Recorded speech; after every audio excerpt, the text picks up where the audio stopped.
These are some pre-presentation prompts. If everyone wants to go ahead and start answering some prompts in the chat box, I'm going to put on some music. We wait for everyone to get here. I'll just do it for 1 minute. I'm so happy everyone's here. Hello. Oh my goodness. David is my student teaching mentee. He's awesome and he's here. That's awesome.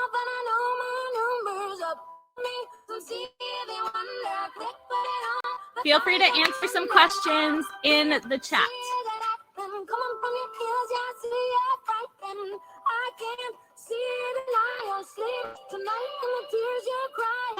Yes, David. Hi. Hey, Alex. Hi, Mary.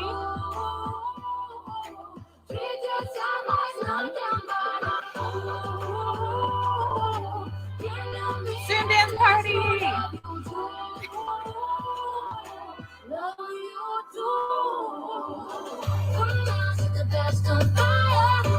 I just blend it.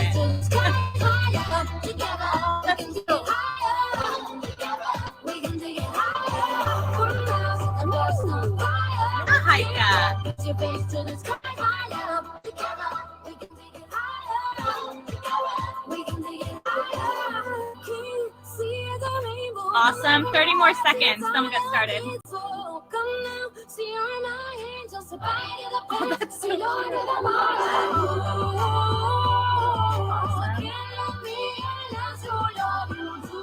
Ooh, Steve.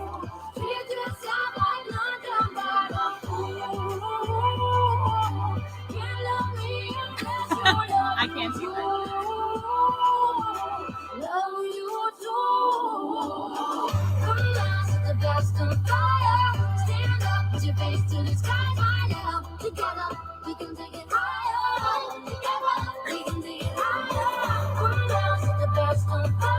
Awesome.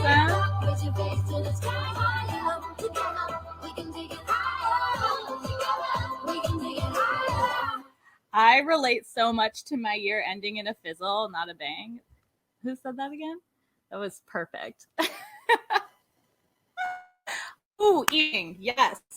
Oh, I love learning about you all. This is beautiful. And we get to learn more about each other in just a second. I hope everyone's ready to get started. Oh, you all are amazing. And I love that I know so many of you. This is really cool. All right. For the sake of tradition, everyone just go ahead and hold up a card so that Ryan can swipe you in. Don't worry, he's here secretly. We're going to, everyone check in. Make sure you check in. 100% joking. We are going to get started on this. I don't know if my chats are delayed or you guys are just giving awesome responses. I'm here for it. Oh, I love that. Yeah, it's not possible to pick one song. I agree.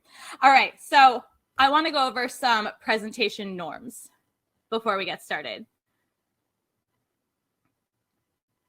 Anyone in my band here? I don't even remember what my band was. Bon Jovi, apparently. 0 signatures. So, oh, I love that, Elizabeth. We're going to go over some norms. I have a lot of text in my slides, and I want you to know that this isn't for your sake right now. This is because I'm going to send you the PowerPoint presentation later on. So I want you to have access to all the details we go over today because it's going to be a lot of information to grasp. It's just a lot to read in the moment. So trust that I'm going to explain everything on every slide, and you don't have to read it in the moment. All right. Number one, my first norm, my first rule is words are not inherently bad. It's just how we use them. So we're not using our words ever to attack one another, which should go without saying because this is Modern Band Summit where everyone is beautiful and hugs one another and high fives, but we don't do that anymore because of COVID. Just feel comfortable saying whatever, whenever, as long as it's not anything mean directed at another human being and you say trigger warnings beforehand.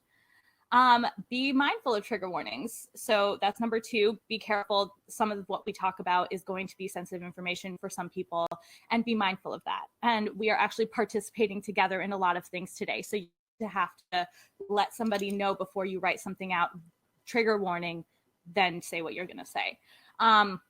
try to have an open mind and an open heart, and know that lived experiences are different from yours. So just keeping an open mind and open heart, that's all I ask.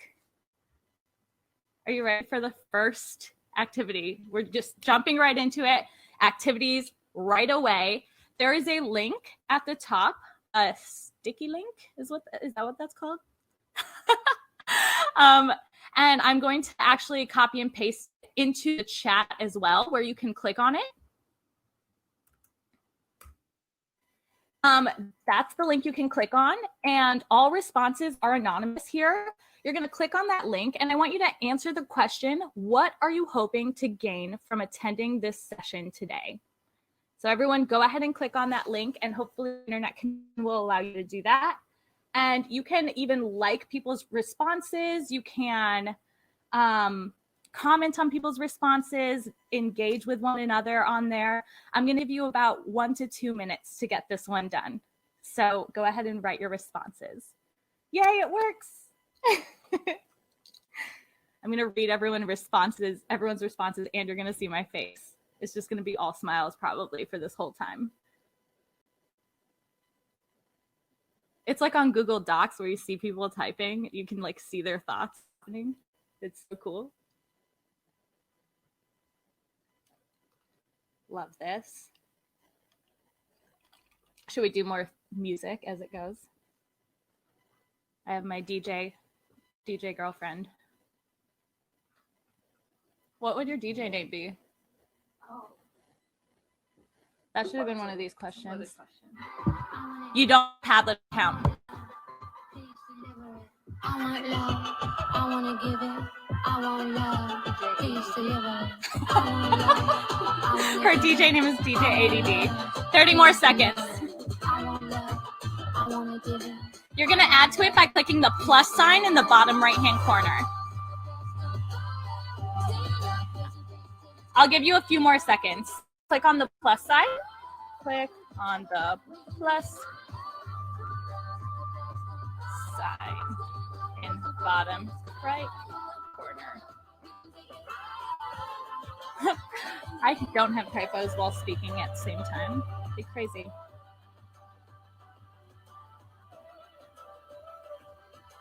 All right, 5, 4. I feel so bad. So many of you are still typing. 3, 2, 1. All right, I see a lot of beautiful responses here. Feel free to scroll at your leisure, and you can read a few of these. You're not going to get to all of them. Just read a few of them so you can get a feel for why people are here and what people are hoping to gain. And once you're done typing, that's it. You're good. This Padlet is never going to die. It's never going to go away. So you can always click on this after the summit, after today's session, and you can just like go peruse at your own pace.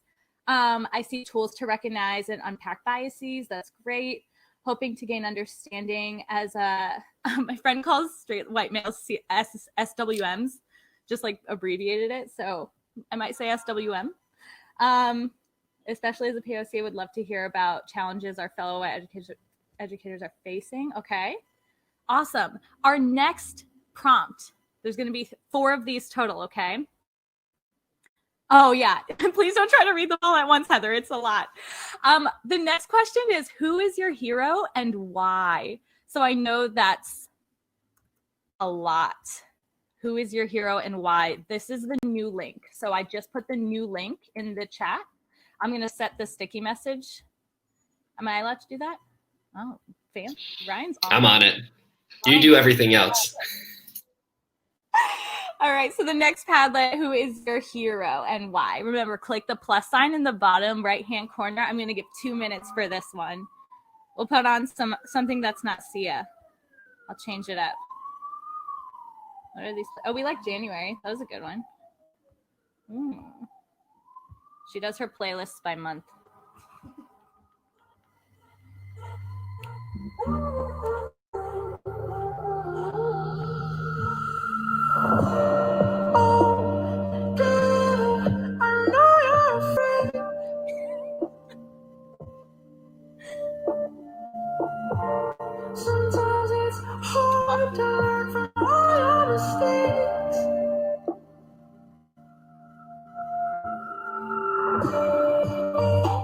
You can have two heroes, whoever just wrote that.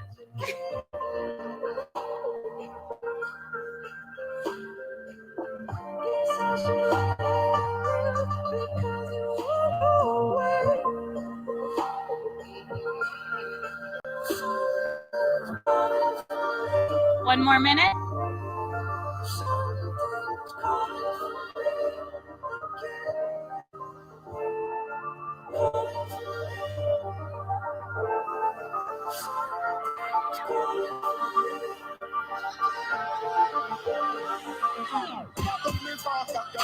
So I know I never look back. 30 seconds. No, I know I never look back again. So I know I never look back again. My girlfriend just said her DJ name is DJ ADD, and DJ ADD will post these playlists in a Facebook group for you.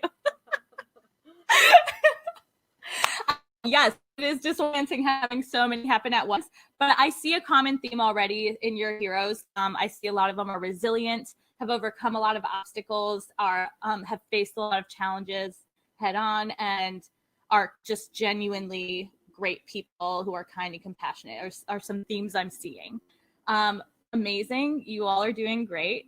Again, read a few of them if you want, or if you have the time right now. No pressure or stress to do that. I just read a ton of them and gave you a little synopsis, because your next prompt is to discuss a time someone's prejudices directly affected you or someone you know. I'm going to copy that link. I'm going to put it in the chat. ADD represent. No mental health stigmas here, as our wonderful speaker Daryl unpacked yesterday with us. I'm going to keep Oh Devil going because it is a great song. What remix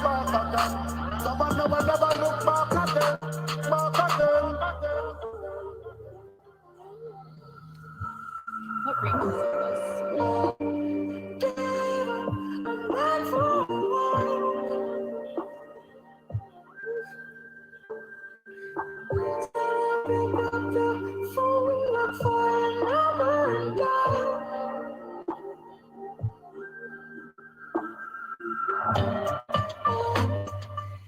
It doesn't have to be any specific type of prejudicial behavior, just someone's prejudices. It could be any type of prejudice whatsoever.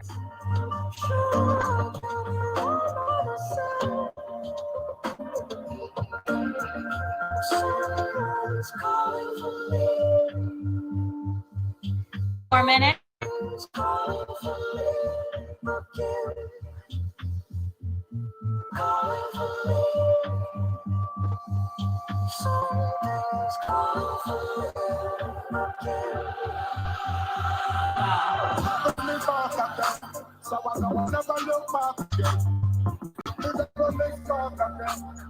I just posted the Padlet again for the question, because I see Dave was asking a question.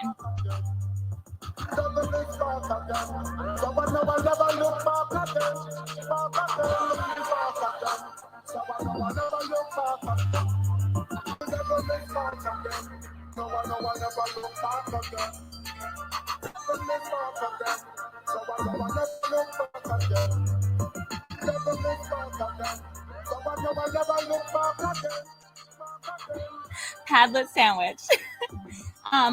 A lot of these are really beautiful and wonderful, and I want to give this particular Padlet a little more space and time. So take your time continuing to respond, and everyone take your time continuing to read them, because these are some really beautiful and genuine responses I'm hearing, and I want everyone to have the space to do that.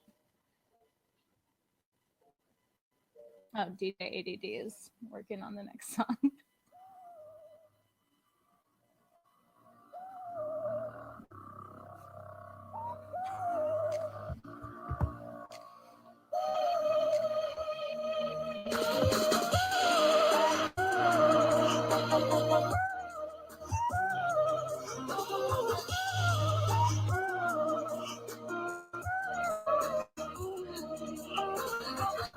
I don't know who I am, where I wanna go. Yeah, Siobhan, I get that. 30 more seconds on this one. No, I'm not. Well, I'm gonna be. Well, I hope. I don't know. There's no guarantee, and I know you don't think about me anymore. So there goes. Don't know what I'm looking for. Well, I guess it's always been you. I paused it right before the drop. I'm so mean. Melissa, there's no way that I've found to make it stop scrolling before you write. I'm so sorry. I know it's infuriating, but it's the coolest way I could think of to do this type of activity. I'm seeing a lot of themes in this one as well. I'm seeing like homophobic parents. I see people like seconded that one too. And that's something I've had experiences with. I've had parents think that I'm turning their students gay or their children gay by like existing in a room. It's interesting. And speaking of queer representation and all representation, behind me are two flags. To anyone who can identify, I'll do like a little, I was going to say I'll do a little pan. That gave away one of them.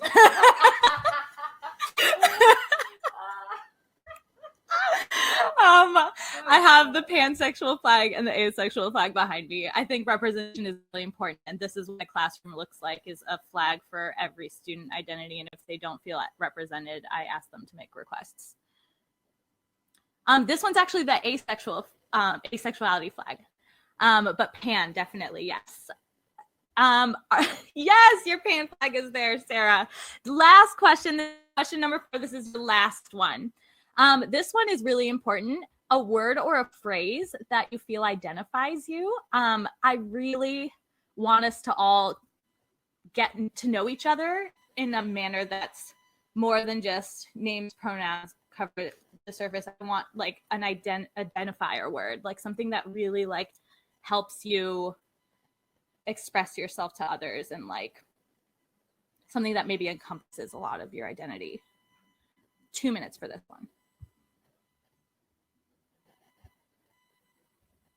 Is it working? No.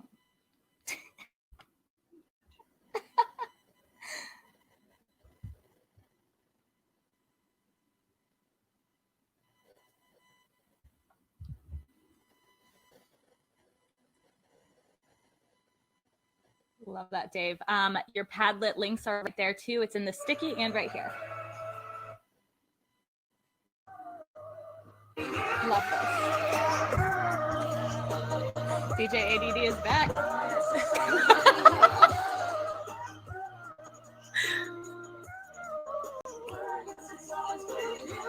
Kaylee, definitely put flags on your cart. Cover that sucker up.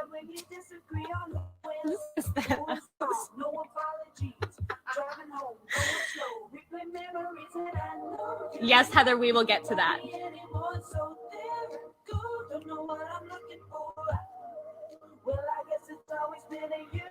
30 more seconds.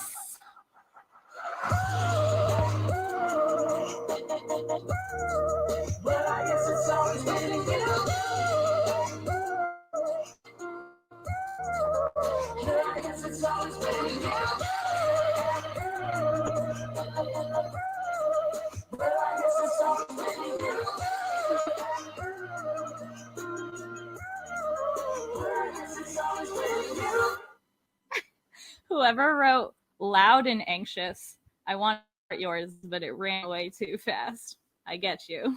I feel you. I understand you. To answer Heather's question and moving into that next slide, there are classroom applications for all of this. So we're going to dive a little into why we do this, and then we're going to go straight into more activities. And I'm also going to talk a little bit about classroom applications in the meantime. So I have students use Padlet in this exact format, in this exact way, a spontaneous answering of questions or responses or anything that's going to get them engaged in the moment in an anonymous way, I think is really important. Anonymity when expressing yourself and being vulnerable is extremely important, especially for our students in certain times. So yes, some of them will feel open and expressive with their feelings and thoughts, but others need this kind of platform to express themselves and be vulnerable with each other and with their teacher in an anonymous way. in a way that's going to keep them safe. So there's a feature that allows you to only put hearts. So students and teachers can only respond with positive emotion and positive input. There's a feature on for most of these that allows you to comment. However, no one's allowed to comment on your identity, as I stated in this last one. In this one right here, actually, a time of prejudice has directly affected you. You can't post a comment on that one. I turned off the comments because you don't get to speak to anyone else's lived experience, right? So you can control it a little bit in that way and create the space for your students to speak their truths in a space that's anonymous. I have helping students feel safe in classroom applications. Your very first one is Snowball. Now, if you were in my session last year, so sad we can't group hug and feel our feelings and hold hands and do all the things we did last year, because it was the most beautiful moment, one of the most beautiful moments I've ever experienced in my life. But what you would do in person is, if you were doing this activity, instead of using Padlet, you would have students all with the same piece of paper and the same writing utensil, just writing a thought and feeling, give them a prompt, give them even an open-ended one, anything you need to get off your chest. And you'd be surprised, children tend to not take advantage of that situation and really truly use it to express themselves, because a lot of people need that space.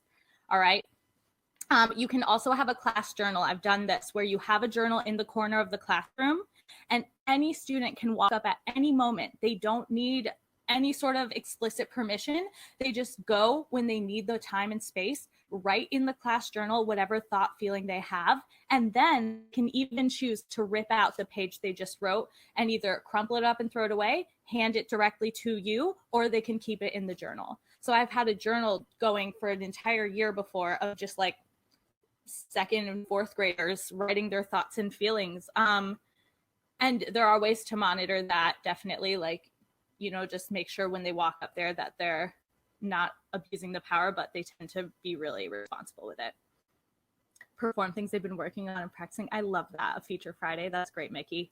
Asking students to share their preferred names, pronouns, and other important information at the beginning of the year is not even an option, really. That's a must do, in my personal beliefs. I think normativity, as we're going to get to in a second, dictates that the roster is correct, everyone's name is correct on that roster, and that the gender is going to be presented in the manner that they wish to be preferred to be called, or that it's going to state in the roster their correct gender. And a lot of us who have been in this industry or been teachers for so long know that's not the case. There are dead names on rosters listed all the time.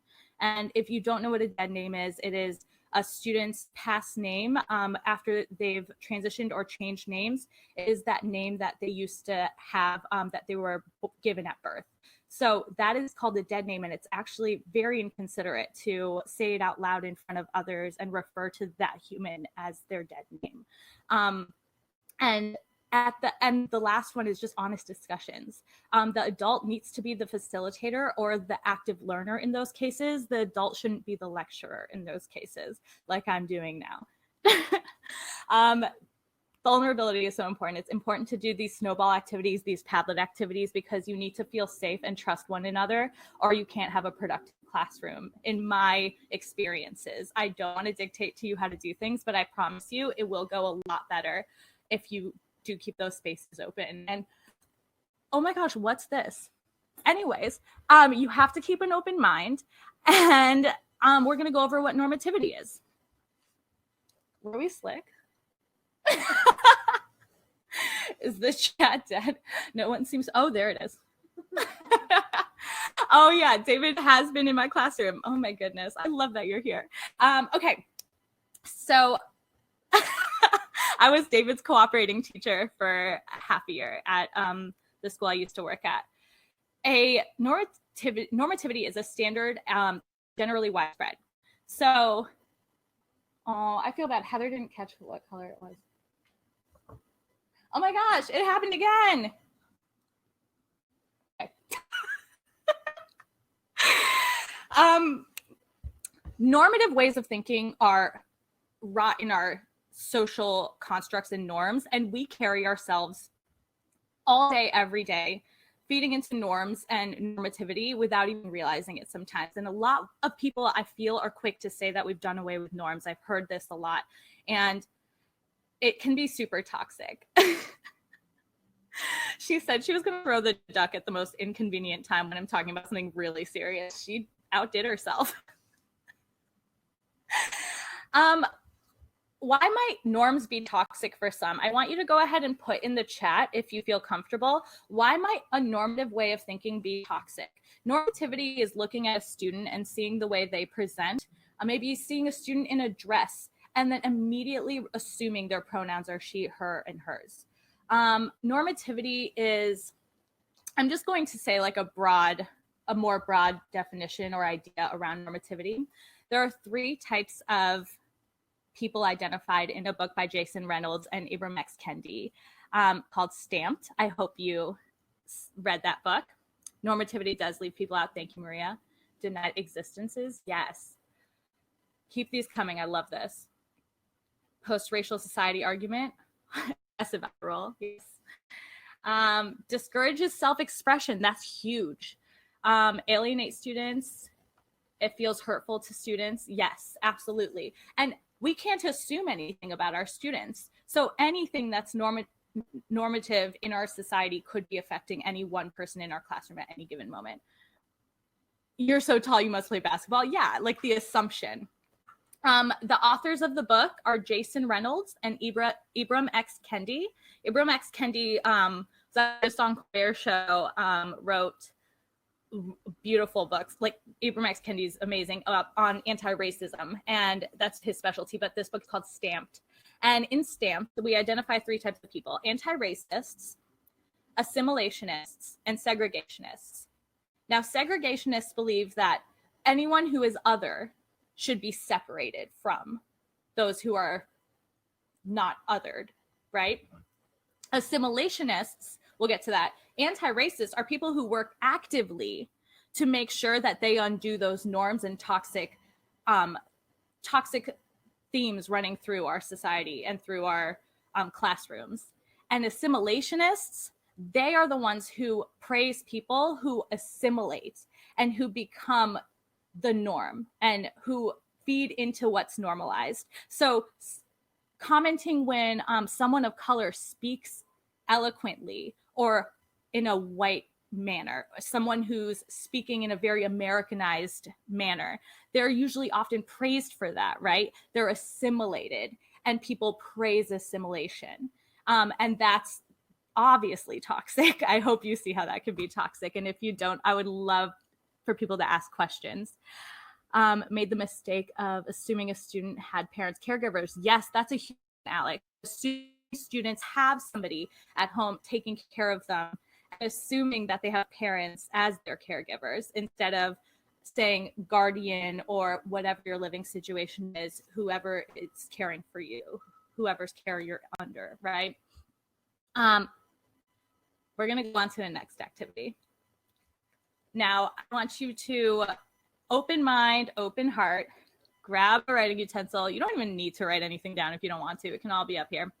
An instrument if you'd like to. If you want to just sing, that's fine. And we are going to be writing a song. Awesome. Yes.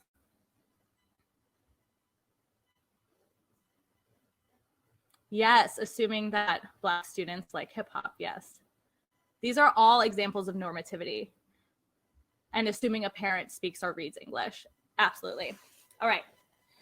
You're going to be organized by the first letter of your last name: A through H, I through N, O through R, S, and T through Z. Are you ready for your prompts? Each group is going to get a different prompt, and you are going to write a song based on that prompt. I really hope you're ready. A through H. John, that's awesome advice. A through H, you're going to write a song about whatever you want. I want you to start now. Group I through N, if your first letter of your last name starts with I through N, I want you to try to keep your eyes closed as you write your song. All right, so you're closing your eyes as you write your song. If your last name starts with O through R, you are going to use only one hand. Even if you have an instrument, if you are just singing, I want you to just use one hand. If you have the last name that starts with the letter S, Fikon Tamlon Shumabidkon. And if you didn't understand that, feel free to write in the chat, can you repeat it, or anything else you need from me. And if your last name starts with T through Z, your song must be 30 seconds long and incorporate the name of my dog. So I'm going to repeat this all. I'm shocked everyone's not freaking out and asking for all the prompts again. Did everyone get those?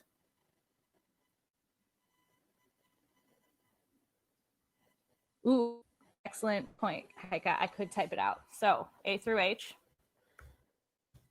whatever you want. I through N.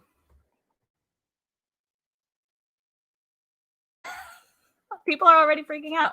I through N, eyes closed. O through R, one hand. S, I'm just going to repeat S. Dave, I cannot tell you that information. And you don't have a topic for I through N. I'm not telling you the name of my dog. S, Fikon Tamlon Shuma Bedkon. That's, I can say it one more time. Fikon Tamlon Shuma Bedkon. And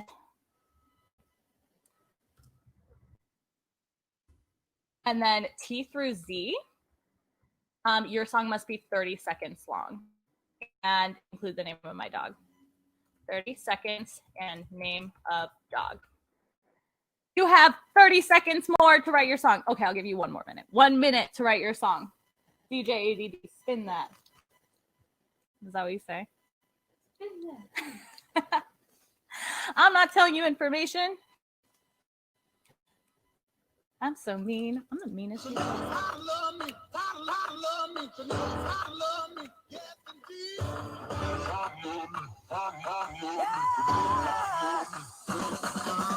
You know I gon' love him, yeah, I know just what he needs, yeah. He can count on me, you know I'm guaranteed to please, yeah. Nature is so naughty, yeah, I make him feel at ease, yeah. He could be my king, yeah, I could be his queen, yeah. Talk about the money, cause I know he handle business. Me and him together make the whole world kinda jealous. He got me excited, they could say we overzealous. They could never be us, it's just you and me. I know how to make you feel like a king. Yeah, let's turn it up. I love me. I was thinking that, Rachel. I'm like, I'm going to make them listen to another song and throw in another challenge. Okay, DJ ADD was feeling ADD about her songs anyway. All right, I promise, low pressure, low stress. I want volunteers from each group to perform their song. I'm so mean. So I'm going to call on group A through And Ashley, I thought about you because your last name starts with S, and I was like, oh no. Oh, the one Middle Eastern person I know is in here got the letter S. So lucky. Group A through H, not as a group. No. Individual. It's all individual. Can AJ be the volunteer by any chance? AJ, are you comfortable with that since you have a taco song? Oh, Kaylee volunteered as A through H tribute. Kaylee or AJ, if either one of you wants to be our presenter, Ryan, you can choose one of them and you guys can present. And I'm not supposed to be saying guys anymore. I promised myself I wouldn't do it. So please call me out. I'll owe you a donut. I'll mail it to you. Kaylee or AJ, if we could turn one of them on as a presenter to present their song, that'd be great. Who's our volunteer for I through N? I have Justin as O through R. Awesome. I'm going to write that down and make sure we don't miss you.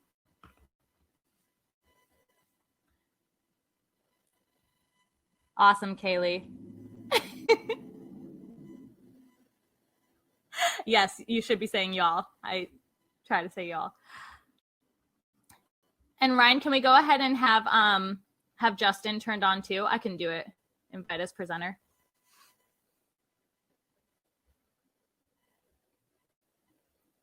Kaylee and Justin, make sure you turn on your cameras and your microphones when you get invited in. All right, our first two have been invited. Yay! Who would like to go first? Whenever Kaylee's ready, we're ready.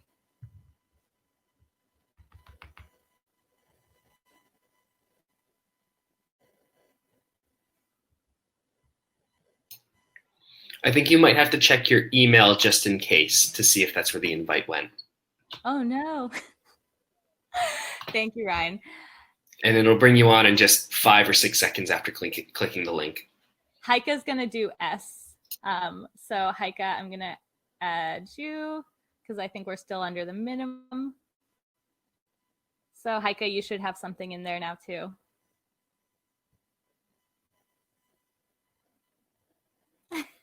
Use guys, is that a real thing? I feel like that's somehow worse.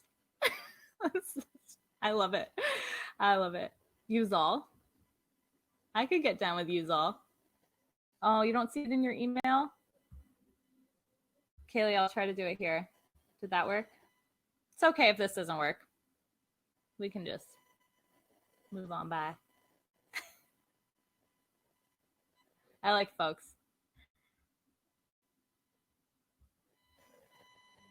I love y'all. My girlfriend in Kentucky, she gave me explicit permission as if it was something I needed, but I think I asked for it.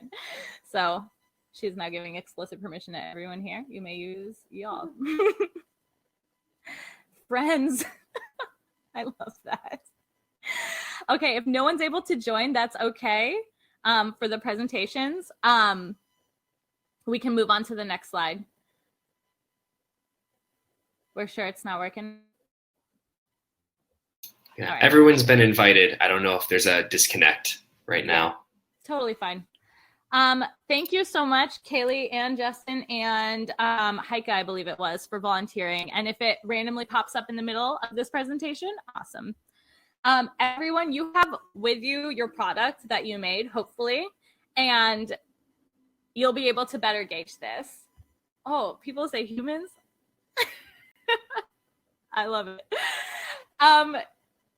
Is this the same or different for students? I want to talk with you about product versus process. There's the product is one part of the equation, right? That's the part everyone sees. That's what's put on display. That's what's performed. There's the process and like how somebody got from point A to point B is that process, and expectations and standards everyone is held to. Now, if you have a standard rubric for each product, then everyone is being held to that same standard. If you have it modified for people with IEPs, already one step beyond that, you're modifying for students. Now, are those expectations and standards all the same for all students with IEPs, or are they different for each student? What are we doing to change the expectations and standards each student is held to? I like that we're still discussing the words we use. So product is what everyone hears and sees, and that's what's put forward, right? I can say with confidence that that's not going to be the same for every single prompt that I gave you. Everyone who is given the prompt A through H, whatever you want. That's so open-ended. A lot of people probably came up with so many things, right? I through N was given the prompt, try to keep your eyes closed as you write your song. Chances are there may have been some more disconnect for somebody playing piano or guitar than maybe someone singing, right? It's all comfort level, and their products are very different, but the process was technically the same. I evened the playing field and made it a visual impairment, right? Using only one hand for O through R, it's going to affect some people more than others, depending on the instrumentation, depending on which hand you chose not to use. Physical disabilities affect all our students differently. We can't assume every student with a physical disability is going to be exactly the same. In the group S, the S group, Ashley can attest to this. Ooh, is joining?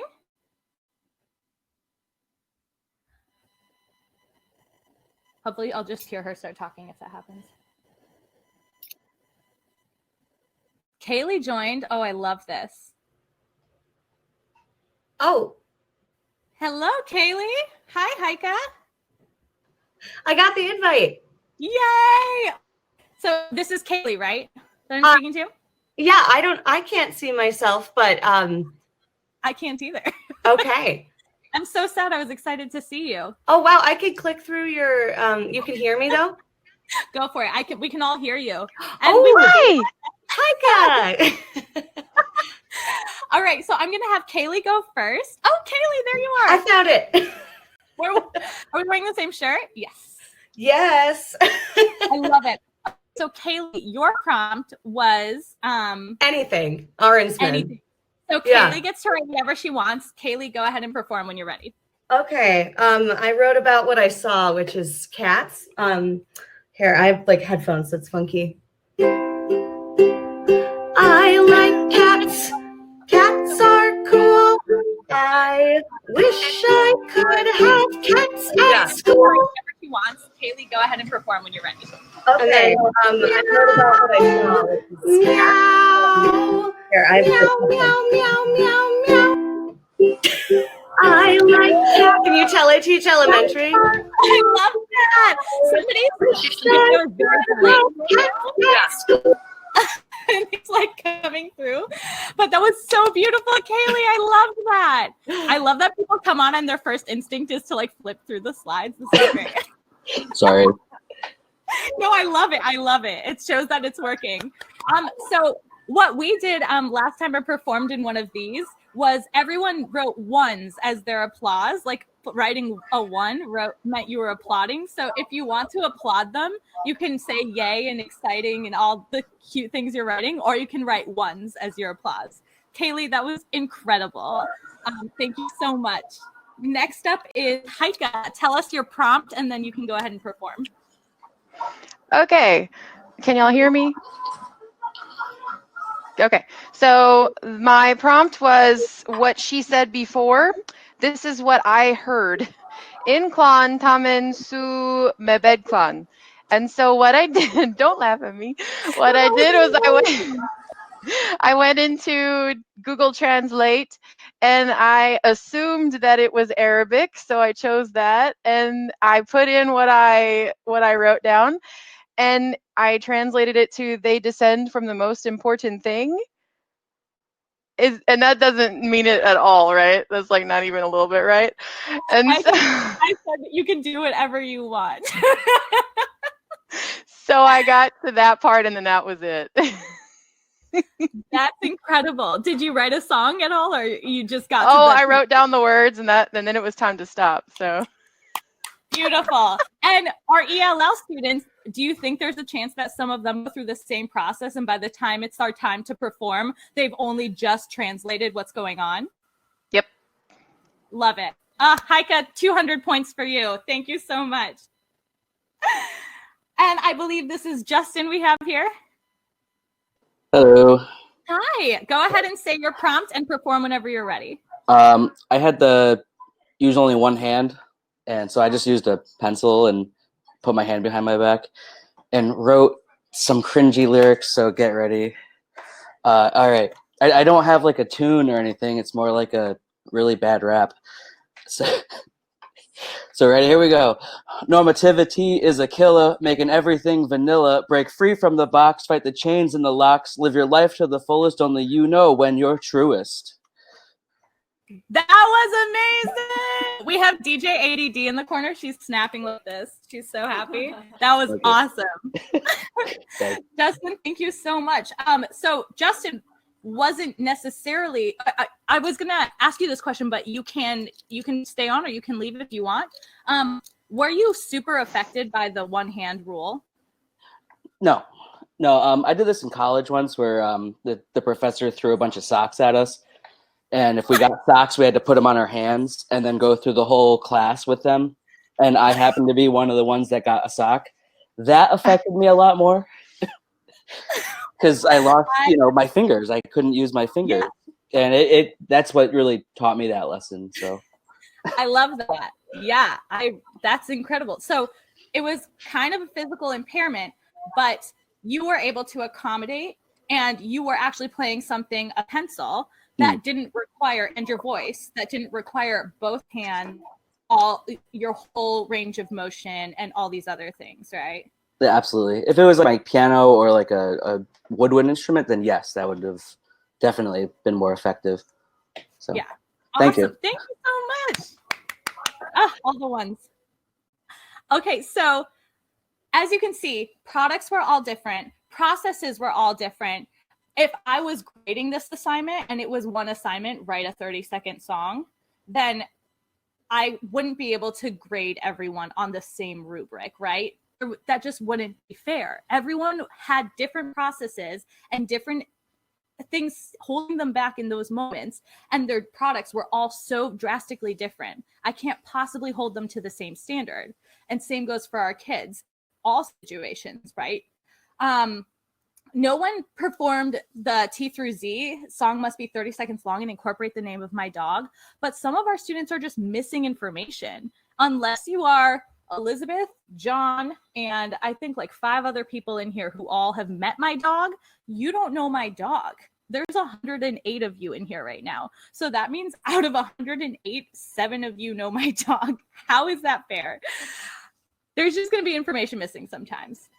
So I wrote down some other scenarios that may be normalized. There are situations that are normalized where we hold everyone to the same standard and we expect the product to be the same, but the process is actually so different that holding it to the same standard is not necessarily fair. Laura, my dog loves you. Elizabeth, he's the best. First one is finding love. We watch these movies and we see so many depictions of heteronormative love, right? And for those of us who don't know, heteronormativity is assuming that somebody of one gender likes people of the opposite gender automatically. So that's making it normalized that that's the assumption and that's what we see in media. As we know, that's not always the case. Culture could affect how you find love. There's a lot of cultures that arranged marriages are still a perfectly acceptable and wonderful practice that they engage in and enjoy and like. Location could really affect how you find love. Where you are located on the globe and your neighborhood and your area around you really could have an impact on that. The era, the time you live in, and rape culture also could affect that. And normativity dictates that I can't talk about rape culture openly with people necessarily in spaces like this because it's academia. What space does it have in there, right? Like what's its place in a music classroom?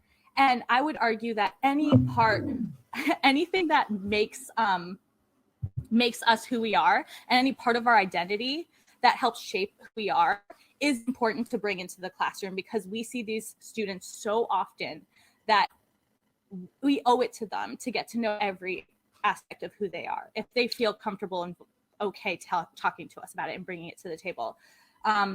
And so many other scenarios, as you can see here: finding a job, finding childcare, getting pulled over, seeking higher ed, healthcare, renewing your driver's license. If you are a trans person and you are trying to get your license renewed and get a name change on there or your gender changed on there, your pronouns changed on there, it is actually hell in so many states. I looked up the laws in every state. It is horrifying. I have a little quote here from Bettina Love. She is incredible. I have this quote somewhere. It is. Bettina Love is an abolitionist teacher and writer, and writes that, first of all, anti-darkness can happen without dark children present in the room. So even if you teach in a district or a school that is primarily white, or if you teach at a school that has no white students, all of these things still affect you. Normalizing it so that we don't talk about the other perspective is not fair to our students, and that's doing them a disservice. So Bettina Love said, when teachers shy away from intersectionality, that's all the parts of the identity combined, and the point in which they intersect, they shy away from ever fully knowing their students' humanity and the richness of their identities. Mattering cannot happen if identities are isolated and students cannot be their full selves. Educational justice can happen only through a simultaneous fight for economic justice, racial justice, housing justice, environmental justice, religious justice, queer justice, trans justice, citizenship justice, and disability justice. So many parts of an identity go into one human, and to ignore one part of that identity even is doing our student a disservice. Yeah, Kate, thank you so much for putting that up there. We want to do more than survive. Perfect. There's still a generic rubric. Yes, a lot of generic rubrics around there, floating around in the world, and NAFME particularly. I could talk about NAFME for 80 hours. Ashley saw some of it yesterday. So sorry to subject you to that, Ashley. Last mini activity. Envision your hero. All right. We talked about it earlier. I made it a prompt on purpose. Yes, everything I do is on purpose, I promise. Why are they your hero? Think about all the things they've done to overcome obstacles. I saw that was a common theme, overcoming obstacles and getting to where they are. And how do they work so hard to achieve the greatness they've achieved? Because it sounds like so many people admire their hero for things they've accomplished and their kindness and compassion. So how did they overcome those obstacles to be that kind, compassionate person and that accomplished person? I want you to just reflect for a little bit. You can even go back to that Padlet if you'd like. I have the Padlet right here if you'd like to sneak a peek at it.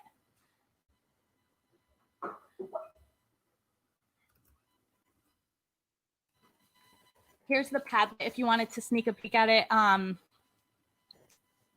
Reflect on your hero and why you said they're your hero. It's also in the sticky note because Ryan is amazing and on top of everything. All right. Now that it's in your head, I even encourage you to like close your eyes, picture the person. Now that it's in your head, I want you to picture teaching to that person. Picture that person in your classroom. Picture them as a younger version of themselves or even them as they are now. Are you setting that person up to accomplish what they've accomplished, to be who they've grown up to become, to be who you've grown to admire? Are you teaching every single student in your class as if they could be that person? This is a framework of Dr. Goldie Muhammad. If you've read her book or if you've seen her speak, this is something she talks about a lot, teaching to your hero. We should be teaching each individual student as if they're our hero.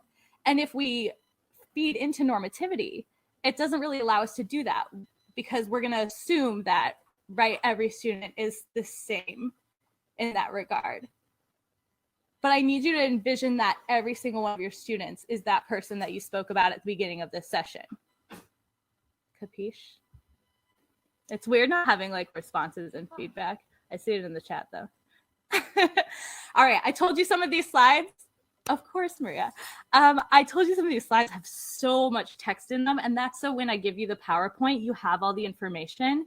But I promise you, I'm going to talk about the important things, and the rest you can just read later. So try not to get too distracted by my copious amounts of writing on a PowerPoint slide. I know that's like faux pas number one.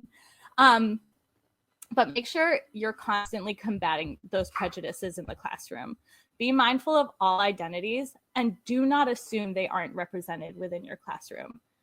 Even if there's no physical, Damien, I'm like totally reading right now, but thank you for acknowledging. Even if it's not like a physical thing, right? A physical manifestation of an identity, like even if it is, do not assume. Never make an assumption, right? Sorry if you hear background noise. Be mindful of the language you use. And like I said at the beginning, don't assume your roster is 100% correct. I've had dead names on every single one of my rosters, except for when I taught elementary school, I think. Student agency allows students to express themselves. I know we say this all the time, but really create the space in every single day for students to have that agency. I know that seems like a really daunting task, but if you actually do it, it's going to take so much of the stress and pressure of lesson planning off of you and puts it on students, and they are grateful for it. I promise you, they will excel at it and they will get better and better at it with more practice. So Melissa, if you accidentally dead name somebody in your classroom, it is important to address it. And maybe addressing it is not necessarily out loud where the class can hear you, because the more you repeat the dead name, the more offensive it can be, the more hurtful it is, and the more people hear it and will repeat it back and utilize it as means to taunt that student. So the best way to address it is just fixing it, moving on, and then you can have a private conversation with that student if you need to address it later. But make sure it's addressed. Do not just gloss over it and move on with the day without correcting yourself. So make sure that the correction does happen. And Julia, that's an awesome question. What age should these conversations start? Students can express their gender identity as soon as they're able to form coherent thoughts. So I've had a two-year-old in my class whose name on my roster was Jacob. And I'm technically not dead naming Jacob because that is their name, but insisted I call them for 2 whole years, or a year and a half actually, Princess Stephanie, I think it was.